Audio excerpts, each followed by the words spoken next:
The space station horizon floated silently in the dark ocean of stars. It was a massive structure, home to over 3,000 beings from 12 different planets. Commander Riva stood on the bridge, watching the stars through the large window. Her silver skin glowed softly under the lights. Her 4 eyes blinked slowly as she checked the reports on her screen. It had been a quiet day. Too quiet, perhaps.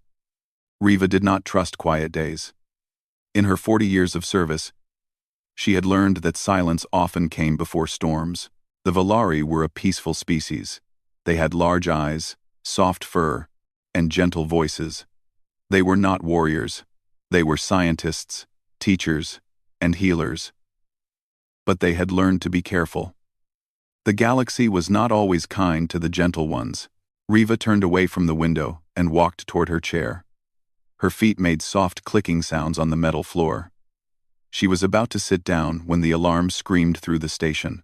The sound was sharp and terrible. Red lights flashed on every wall. Riva's heart stopped for 1 second.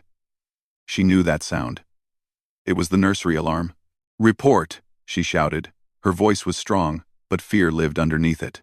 Her second officer, Tyran, ran to the main computer. His blue hands moved fast over the controls. His face went pale. Even his spots, which usually glowed bright orange, turned dull. "Commander," he said. His voice shook. "The nursery sensors. They show no life signs for 3 of the cubs." Riva felt cold. Colder than space itself. Cubs were the most precious thing to the Valari. They were rare. Valari families waited many years for even one child. 3 cubs missing was not just a tragedy, it was a nightmare. "What do you mean no life signs?" Riva demanded. She walked fast toward the computer. "Are they not dead?" Tyran said quickly. "The sensors just lost them. One moment they were there, the next moment, gone. No trace. No signal. Nothing." Riva's mind raced. How could 3 small cubs simply disappear? The nursery was the safest place on the station. It had guards. It had cameras. It had sensors that could detect the heartbeat of a fly. "Show me the recording," she ordered. Tyran pulled up the video on the large screen. The nursery looked peaceful. Soft toys filled the room. Gentle music played in the background. The caretaker, an old female named Sora, sat in her chair, reading a story to the cubs. There were 7 cubs in total. 4 sat near Sora, listening with wide eyes. But 3 others, the youngest ones, played near the door. Their names were Bomi, Hana, and little Taemin. They were barely old enough to walk on their own. The video showed Bomi looking at the door. It was open just a crack. The little cub tilted her head, curious. Then she pushed the door wider with her tiny paw. Hana followed her. Taemin, always wanting to be with his friends, went after them. The door closed behind them. And just like that, they were gone. "The sensors lost them 3 seconds after they left the nursery," Tyran explained. "Something is blocking our tracking systems in that corridor." Riva felt anger rise in her chest. "How is that possible? Who has access to block our sensors?" Tyran looked at her with fear in his eyes. "Only senior officers, Commander. And the human." The bridge went silent. Everyone stopped moving. The word human hung in the air like poison. There was one human on the station. Just one. His name was Jinho. He was a young engineer who had arrived 6 months ago. The Galactic Council had ordered every major station to accept at least 1 human crew member. It was part of the new peace agreement between Earth and the rest of the galaxy. Riva had not wanted a human on her station. No one did. Humans had a terrible reputation. They were predators from a death world. Their planet was full of poison, disease, and violence. They ate meat. They hunted for sport. They had fought countless wars against each other. But the worst thing about humans was how they looked at children. Not Valari children, specifically all children. When humans saw young ones, something changed in their eyes. They became focused, intense, like hunters spotting prey. At least, that was what Riva had always believed. She had never actually seen Jinho act dangerous. He was quiet and polite. He kept to himself. He did his work well. But still, he was human, and humans could not be trusted. "Find the cubs," Riva commanded. Her voice was like ice. "Search every room, every corridor, every storage bay. I want every officer on this station looking for them. Now." The crew moved fast. Officers ran out of the bridge in all directions. Alarms continued to scream. Emergency lights painted everything red. Riva grabbed Tiran's arm. "Where is the human right now?" Tiran checked the computer. His shift ended 3 hours ago.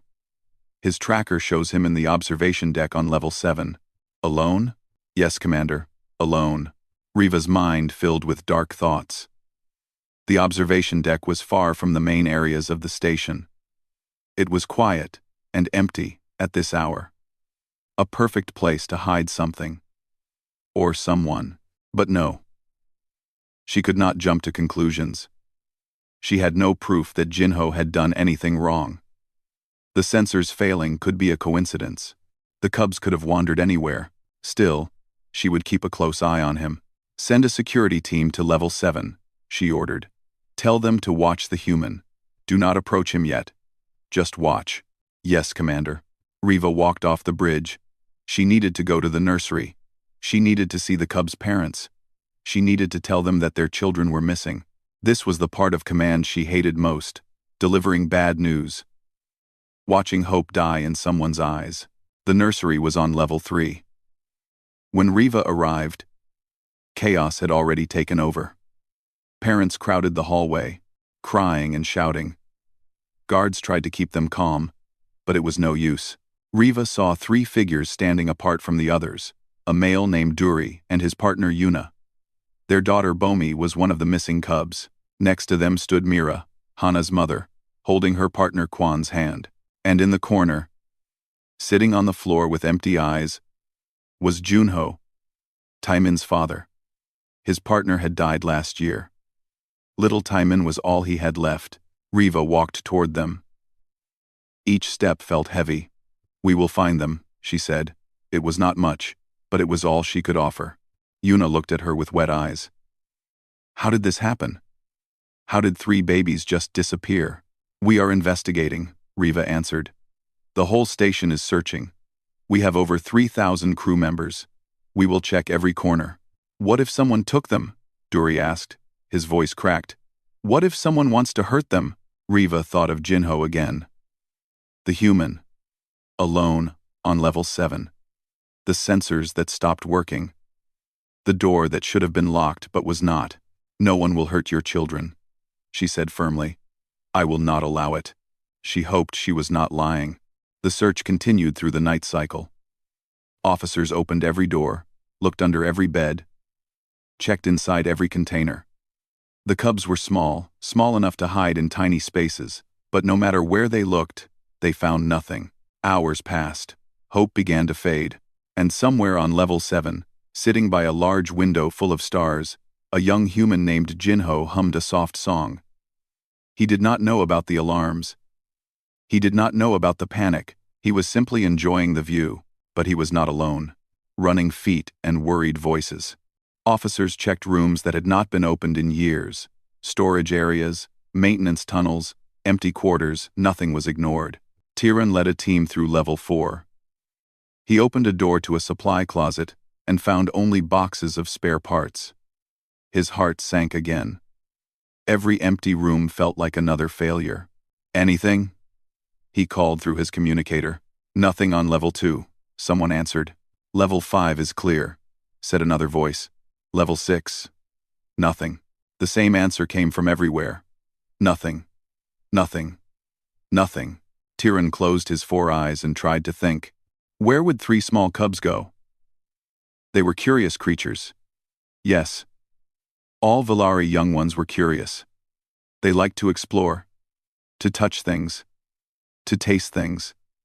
But they were also easily scared. Loud noises frightened them.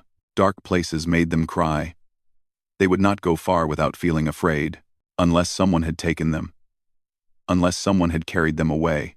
The thought made Tiran feel sick. He pushed it away and kept searching. On level 3, Commander Riva moved through the crowd of parents. More families had gathered now. Word had spread fast.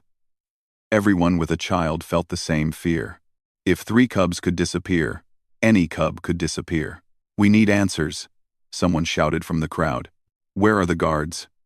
Why was the door open? Who is responsible for this?" Riva raised her hand for silence. The crowd quieted, but their eyes burned with anger and fear. "I understand your fear," Riva said. "I share it. But blaming each other will not help. We must work together. We must stay calm. Panic helps no one." "Easy for you to say," Mira cried. Her voice was broken. Riva felt those words like a knife. It was true. She had no children. She had chosen her career over family long ago. But that did not mean she cared less about the cubs. "I will find them," Riva promised. "I give you my word as commander." She turned away before they could see the doubt in her eyes. The security team on level 7 had sent their first report. Officer Nari, the team leader, spoke through the communicator in a low voice. "The human is still on the observation deck, Commander. He has not moved in 2 hours. He is sitting by the window, looking at the stars." "Is he alone?" Riva asked. "We cannot see clearly from our position. The room is dark. But our heat sensors show only one adult body." "Only one adult body? What about smaller ones?" There was a pause. "Our sensors are not working properly, Commander. Something is interfering with them. Just like in the corridor near the nursery." Riva's grip tightened on her communicator. This was too much to be coincidence. The sensors near the human were failing. The same sensors had failed when the cubs disappeared. "Do not approach him yet," she ordered. "I am coming to you." She walked fast toward the lift. Her mind was full of questions. Why would a human take 3 Valari cubs? What would he want with them? Humans did not eat intelligent beings, at least. Not anymore. They had stopped that barbaric practice centuries ago, but there were other possibilities.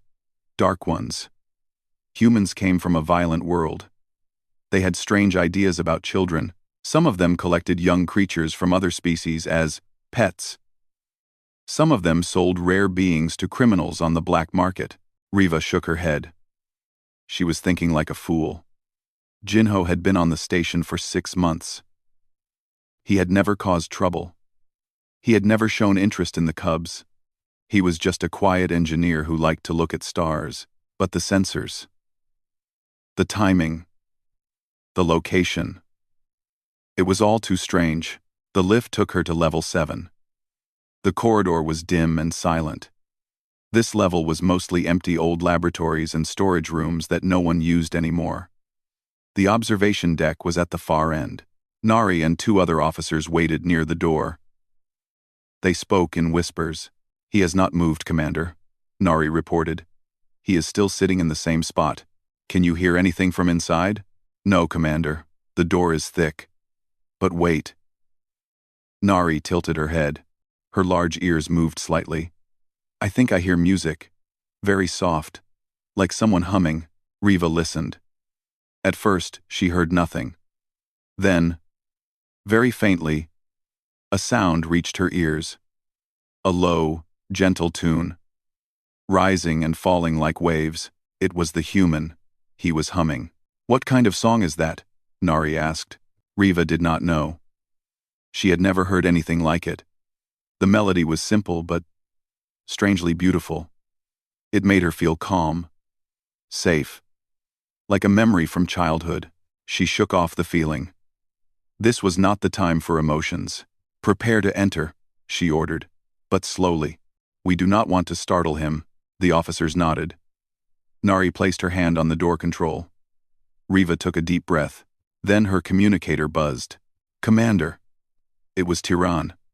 "We found something." Riva's heart jumped. "The cubs?" "No, but a clue. Come to level 4, storage room 12, quickly." Riva looked at the observation deck door. She was so close. But if Tiran had found something important, she needed to see it. Stay here, she told Nari. Watch the door. Tell me immediately if anything changes. Yes, Commander. Riva ran back to the lift. Her legs moved fast, but her mind moved faster. What had Tiran found? Was it good news or bad? Storage room 12 was full of old equipment and forgotten supplies. Tiran stood in the center, holding a small object in his hand. Look at this, he said, showing it to Riva. It was a toy. A small, stuffed animal shaped like a star. Riva recognized it immediately. It belonged to little Taman. He carried it everywhere. Where did you find this? She demanded. Behind those boxes. Tiran pointed to the far corner. But that is not all. Riva looked down. There were marks on the dusty floor. Small footprints. Tiny paws that had walked from the door toward the boxes and then back out again. They were here, she breathed. Yes, all three of them, I think. The prints are too small to tell apart. But they definitely came through this room. 8. And then they left. Where did they go? Tiran walked toward the door on the other side of the room. These prints lead into the maintenance tunnel. It connects to several levels. Including level 7? Yes, Commander. Including level 7. Riva felt her body go cold. The cubs had walked from the nursery, through the storage rooms, through the maintenance tunnels and possibly all the way to level 7. Where the human waited. How is that possible? She asked. The cubs are babies. They cannot walk that far alone. Tiran shook his head. I do not understand either. Unless what? Unless they were following something, or someone. The image appeared in Riva's mind without warning. A tall human walking through the dark corridors. 3 small cubs following behind him like little shadows. Too curious to stay behind. Too innocent to know danger. Contact Nari, Riva ordered. Tell her I am coming back to level 7. Tell her to prepare for immediate entry into the observation deck. Commander, what about the parents? Should we tell them about the toy? Riva looked at the small star in Tiran's hand. Telling the parents would give them hope. But hope could easily turn to horror if things went wrong. Not yet, she decided. Wait until we know more. She ran toward the lift once more. The journey to level 7 felt longer this time. Each second stretched like hours. The humming tune echoed in her memory. That soft, gentle song. What was the human doing in there? What had he done to the cubs? She would find out soon enough. The lift doors opened. Nari and the officers waited exactly where she had left them. Nothing had changed. He is still humming, Nari reported. Same song. He has not stopped. Riva nodded. She stepped toward the door and placed her hand on the control panel. On my signal, she said quietly. Open the door slowly.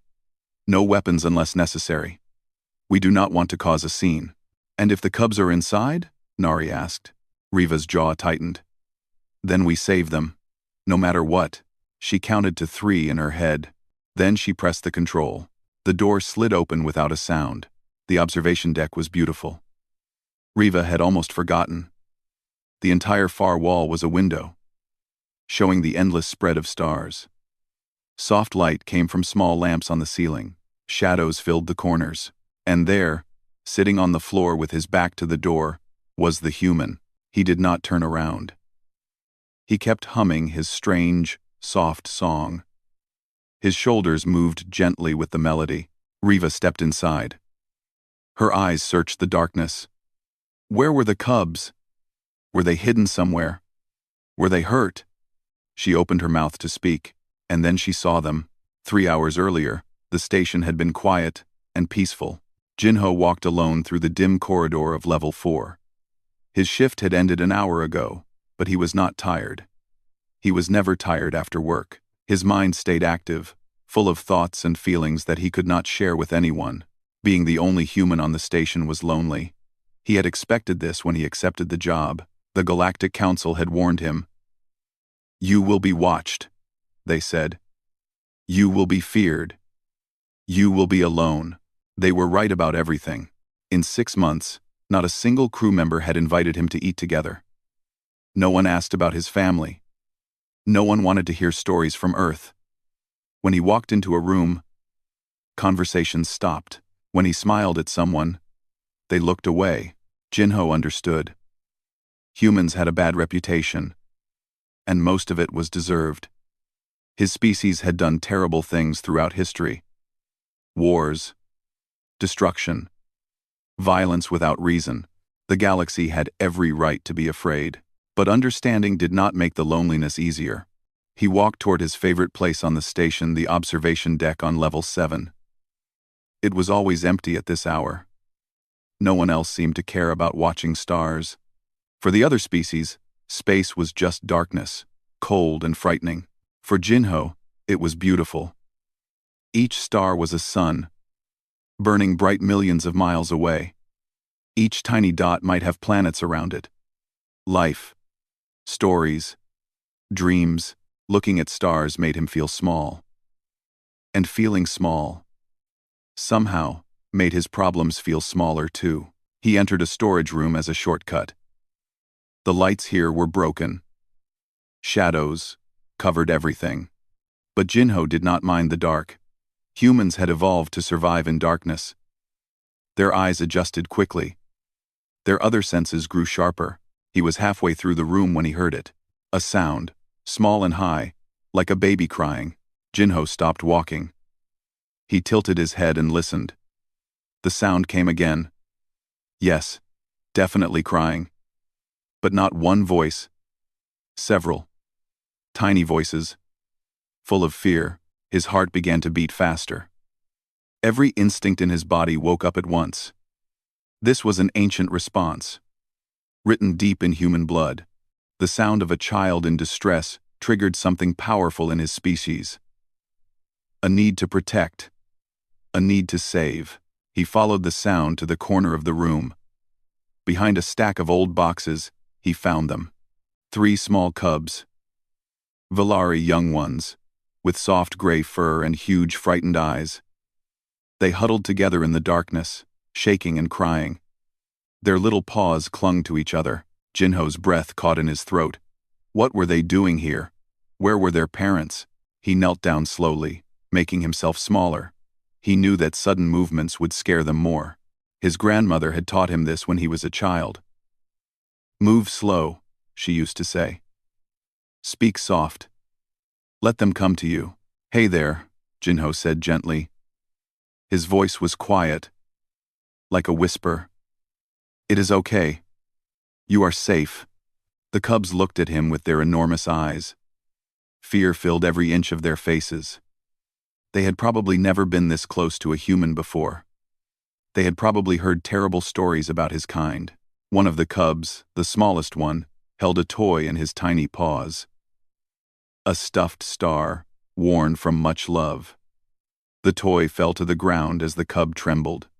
Jinho picked up the toy slowly and held it out. This is yours, right? Here you go. The small cub stared at the toy, then at Jinho's face. His crying slowed down a little. He reached out with one shaking paw and took the star back.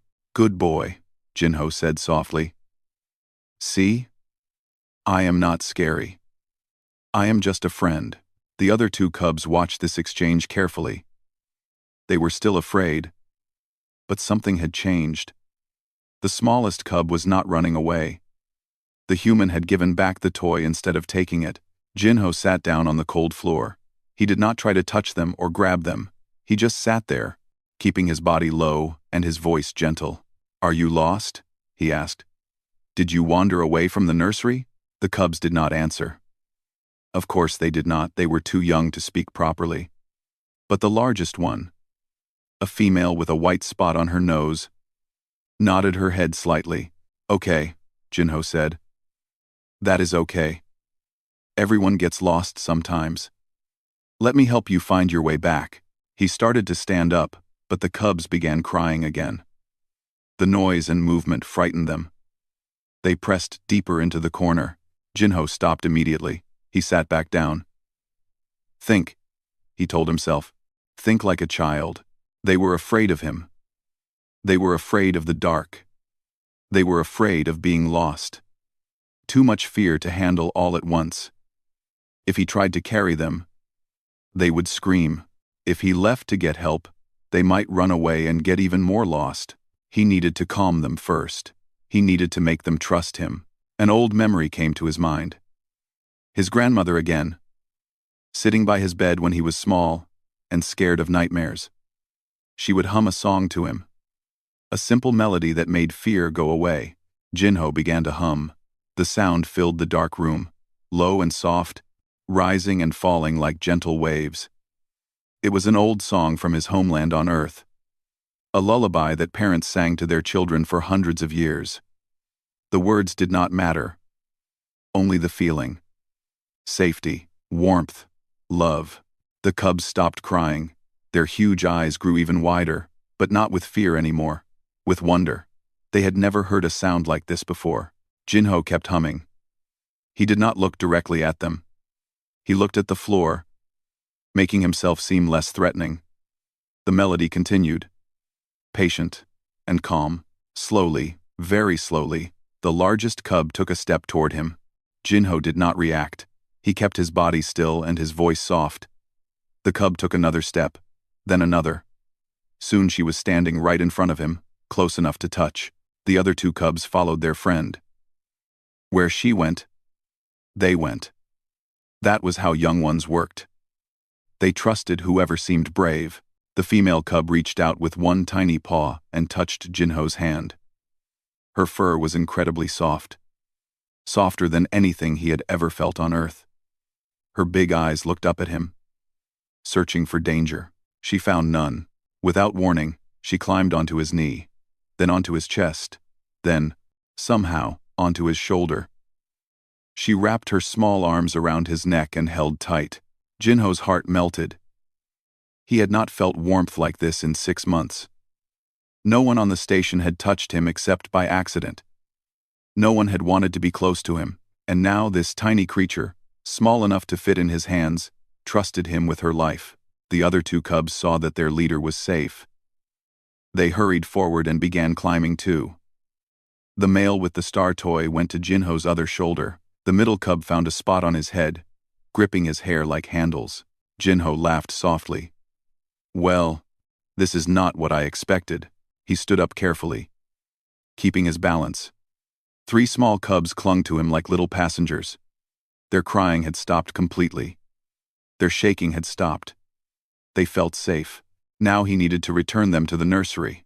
But when he walked toward the main corridor, the cubs whimpered. The bright lights and loud sounds of the station scared them. They buried their faces against his shoulders.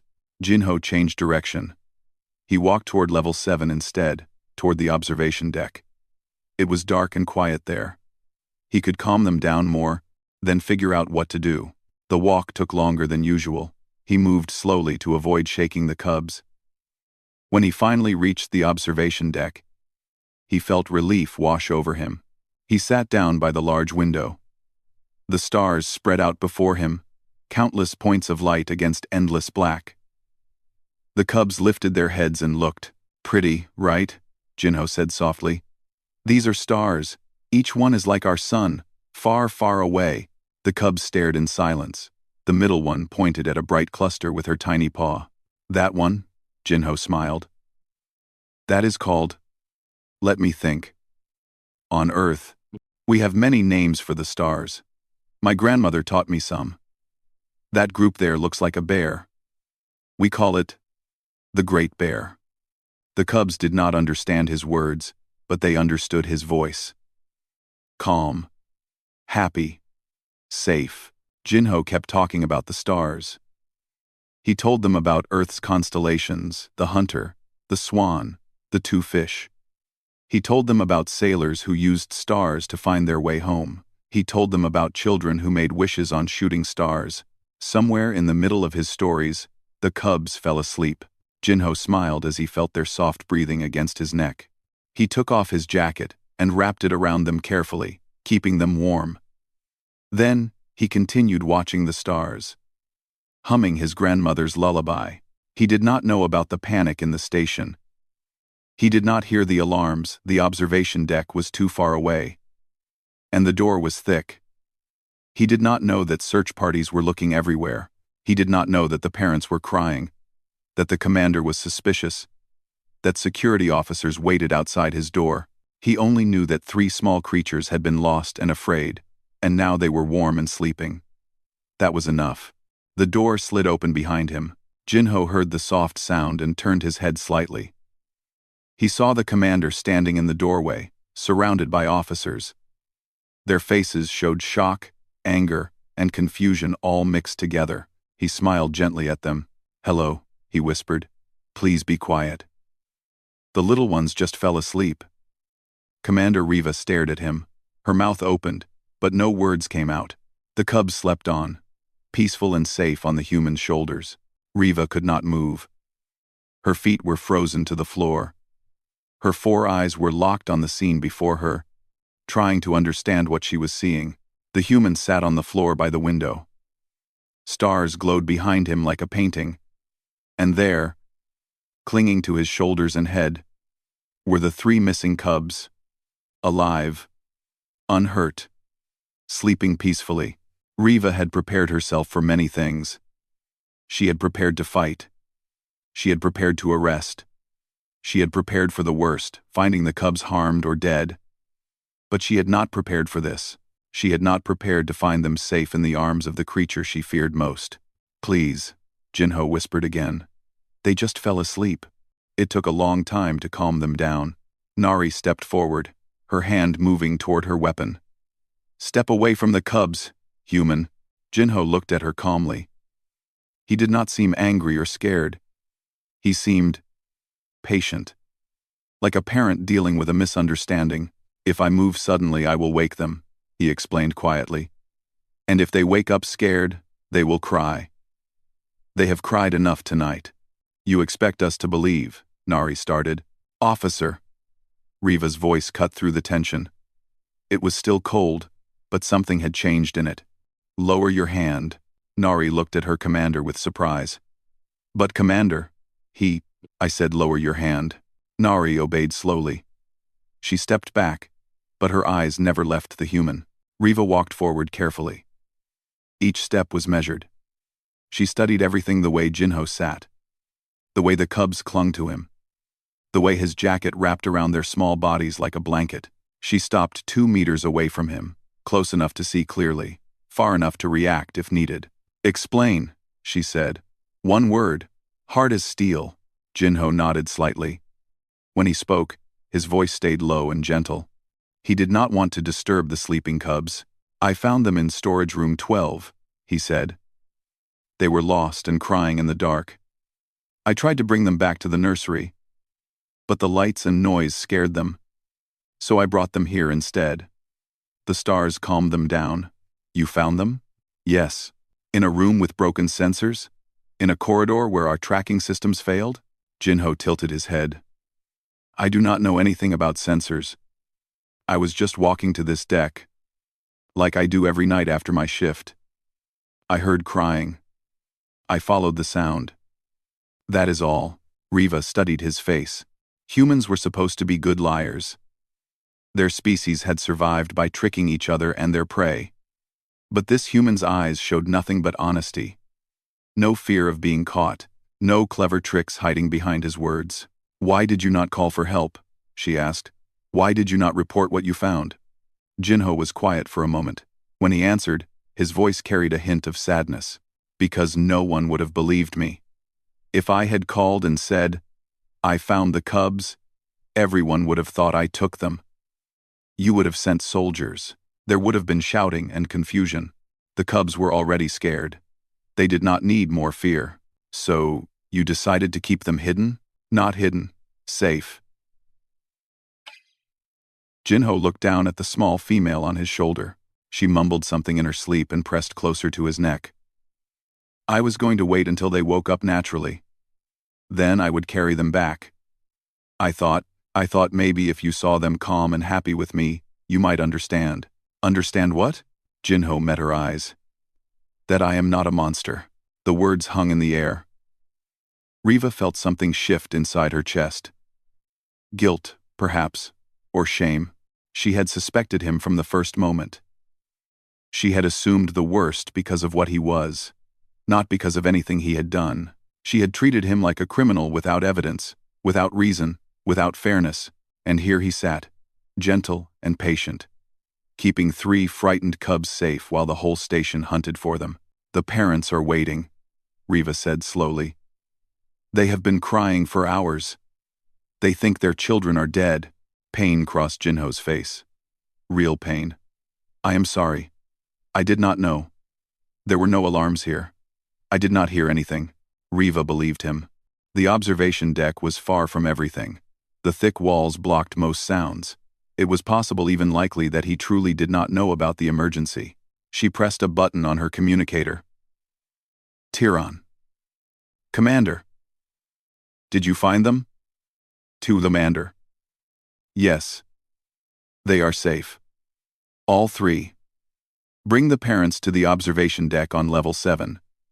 Tell them their children are sleeping and unharmed." There was a moment of stunned silence. Then Tyron's voice exploded with joy. "Yes, yes, Commander, right away." Riva ended the call. She looked at Jinho again. The human waited quietly, not moving, not complaining. The cubs continued to sleep on his shoulders like he was a living chair. "How did you do it?" she asked. Her voice was softer now, curious instead of suspicious. "Do what?" "Make them trust you. Valari cubs are shy creatures. They do not go to strangers. They certainly do not climb on top of predators and fall asleep." Jinho smiled slightly. It was a sad smile, full of old memories. "On Earth, we have young ones too," he said. "Human children. They are curious and scared, just like your cubs. They cry when they are lost. They need comfort when they are afraid." He paused. "My grandmother taught me how to calm frightened children. She said it does not matter what species you are. Fear is the same everywhere. And so is love. Love, the opposite of fear. When you show a child that they are safe, that you will protect them, that you care about them, the fear goes away. It works for human children. It works for puppies and kittens. And it works for Valari cubs." Riva was silent for a long moment. She had never thought about humans this way. In all the stories she had heard, humans were hunters, killers, monsters from a planet of death. No one had ever told her that humans could be gentle, that they could love. "Your grandmother," she said quietly. "She taught you well." Jinho's eyes grew wet. Just for a second. Then he blinked, and the wetness was gone. "She died many years ago," he said. "But I remember everything she taught me." Footsteps echoed in the corridor. Voices followed, crying, shouting, desperate. The parents were coming. Riva turned toward the door. "Prepare yourself," she told Jinho. "The parents may not understand at first. They may be angry. They may say harsh things. I know." Jinho did not seem worried. "I am used to it." The door burst open. Duri and Yuna ran in first, followed by Mira and Quan. Junho came last, his eyes wild with hope and fear. They saw the human. They saw the cubs on his shoulders. And they froze, just like Riva had frozen minutes ago. "My baby," Yuna whispered. Her voice shook. Jinho spoke calmly. "She is sleeping. She is not hurt. Please. Come closer and see for yourself." Yuna approached slowly. Her hands trembled as she reached toward Bomi, the female cub on Jinho's shoulder. She touched her daughter's fur. She felt the warmth of her body, the gentle rise and fall of her breathing. "She is alive," Yuna breathed. Tears poured down her face. "She is really alive." Bomi stirred at her mother's touch. Her huge eyes opened slowly, still cloudy with sleep. She saw Yuna and smiled. "Mama," she mumbled. Yuna began to sob. She carefully lifted Bomi from Jinho's shoulder and held her close. The little cub yawned and snuggled into her mother's arms, already falling back asleep. The other parents came forward. Mira took Hana. Junho lifted Taemin, Star Toy and all. Each cub was returned to their family, safe and whole. The room filled with crying, happy crying, relieved crying. The sound of parents holding their children after believing they were lost forever. Jinho sat alone by the window. He smiled as he watched the reunions, but his eyes were lonely. He had no one to hold him, no one to cry happy tears for him, Riva noticed. And for the first time, she truly saw him. Not a monster, not a predator. Just a lonely person far from home, surrounded by beings who feared him for no reason. She walked over and stood beside him. "Thank you," she said quietly. Jinho looked up at her with surprise. No one on the station had ever thanked him before. For anything. "I just did what anyone would do," he said. Riva shook her head. "No. Not anyone. Many would have panicked. Many would have thought only of themselves. You thought of the cubs first. That is not what I expected. From a human?" "Yes." Jinho stood up slowly. His muscles were stiff from sitting so long. "Maybe," he said gently, "you should stop expecting things from humans. Start seeing us for who we actually are." Riva did not answer. But something in her eyes changed. A wall coming down. A door opening. Behind them, the parents continued to hold their children. The stars continued to shine through the window. And the galaxy, vast and cold and full of strangers, felt just a little bit warmer than before. The morning cycle came slowly to station horizon. The red emergency lights had finally stopped. The alarms were silent. In the corridors, exhausted crew members walked toward their quarters to rest, but sleep did not come easily for anyone. The events of the night had changed something. A feeling hung in the air, like the calm after a storm. Everything looked the same, but nothing felt the same. Commander Riva stood in her office, looking out at the stars. She had not slept at all. Her mind kept returning to the same scene, the human sitting by the window, 3 cubs sleeping on his shoulders, that gentle song on his lips. She had been wrong about him. She had been wrong about his species. This thought troubled her deeply. Riva had built her life on being right. She made decisions that affected thousands of lives. She could not afford to be wrong, but she had looked at Jinho for 6 months and seen only danger. She had never once considered that she might be looking at a friend.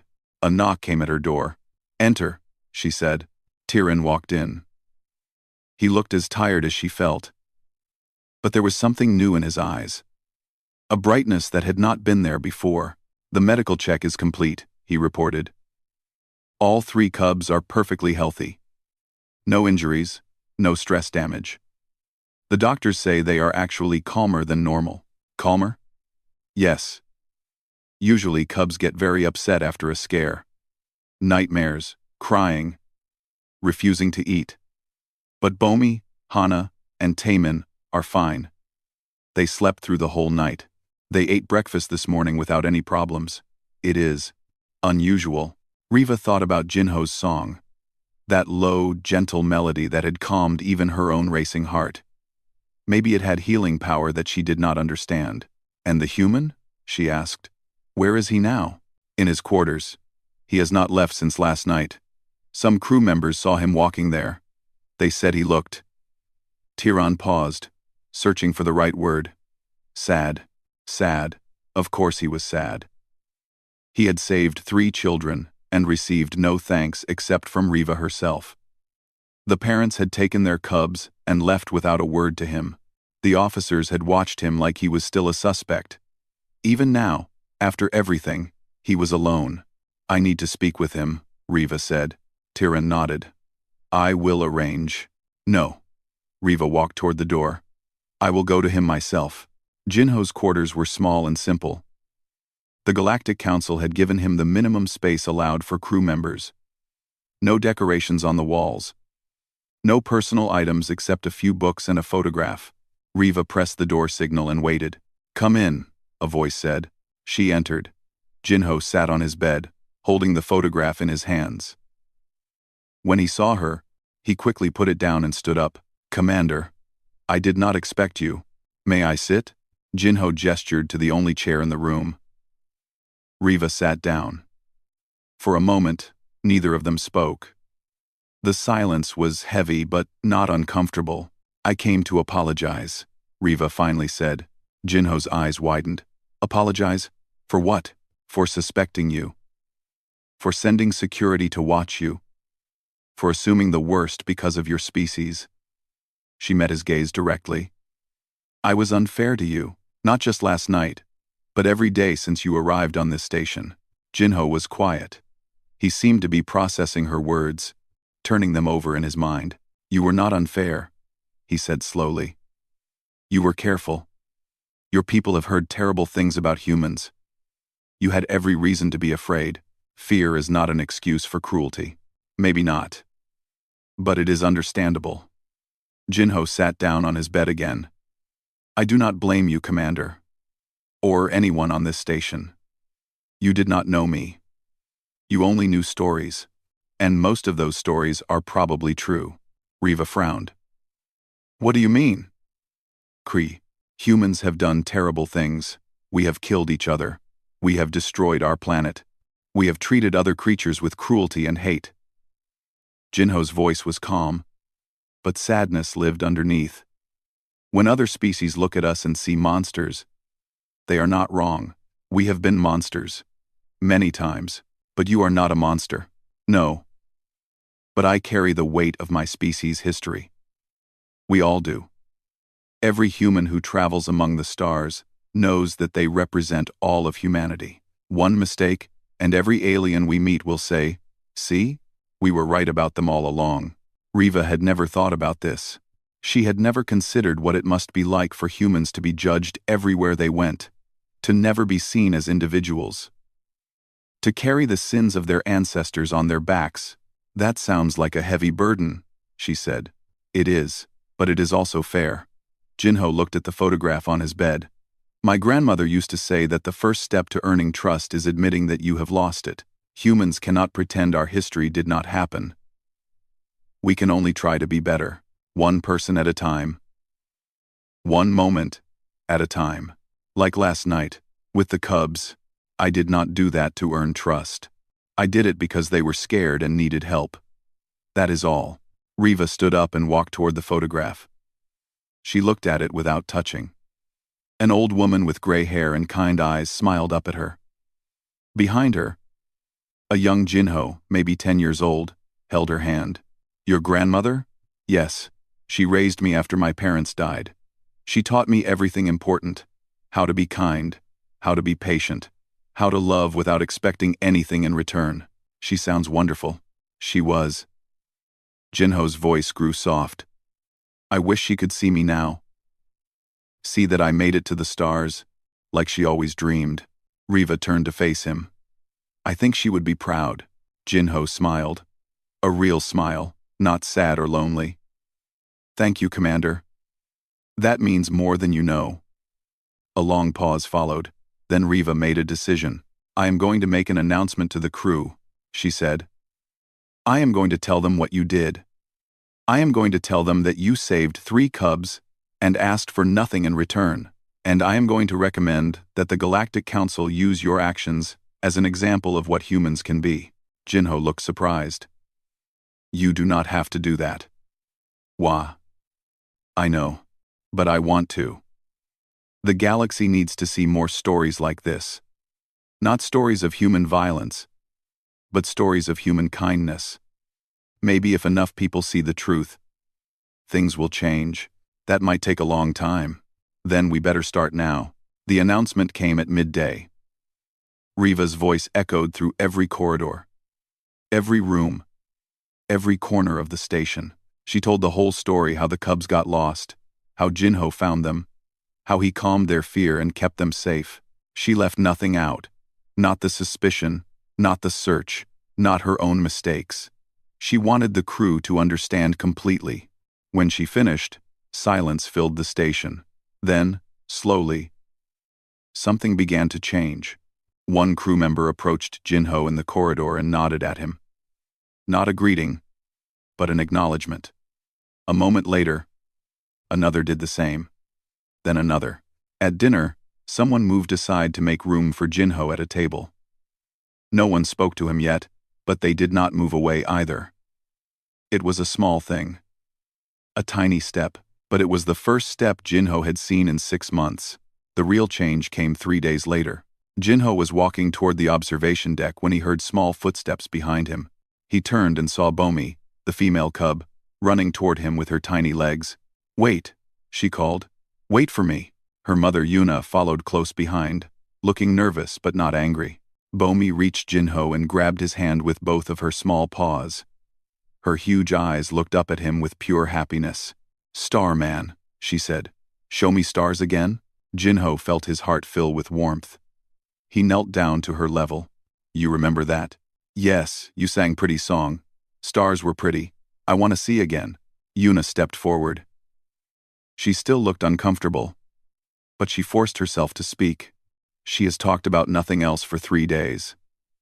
The stars, the song, the nice man who was not scary. Yuna paused. "I came to thank you. Properly. I should have done it that night, but I was too shocked. I am sorry. You do not need to apologize. Your daughter was missing. Your fear was natural." Yuna shook her head. "My fear was wrong. You saved my child, and I treated you like a criminal. That was not fair." "No," Jinho agreed gently. "But I understand, and I forgive you." Yuna's eyes grew wet. She bowed her head deeply, a gesture of respect in Valari culture. "Would you," she started, "would you show her the stars again? She really loves them, and she really loves your song." Jinho smiled. He lifted Bomi onto his shoulder, where she settled happily into her favorite spot. "I would be honored." They walked together toward the observation deck, the human, the cub, and her mother. Behind them, crew members watched with curious eyes. Some of them smiled. In the window of the deck, the stars waited patiently. They had been there for billions of years, burning bright against the endless dark. They did not care about species or history or fear. They simply existed, beautiful and eternal, for anyone who wanted to look. Jinho sat down by the window with Bomi on his shoulder. Yuna sat nearby, watching quietly. And as the human began to hum his grandmother's lullaby, the little cub smiled and pointed at the lights. "That one," she said. "What is that one?" "That is the Great Bear," Jinho told her. "And over there is the hunter. And that bright one is the North Star. Sailors on Earth used it to find their way home." "Home," Bomi repeated softly. "Yes, home," the song continued. The stars kept shining. And somewhere in the vast galaxy, a small truth was born, that monsters and heroes are not born of species, but of choices. And Jinho had chosen kindness every single time.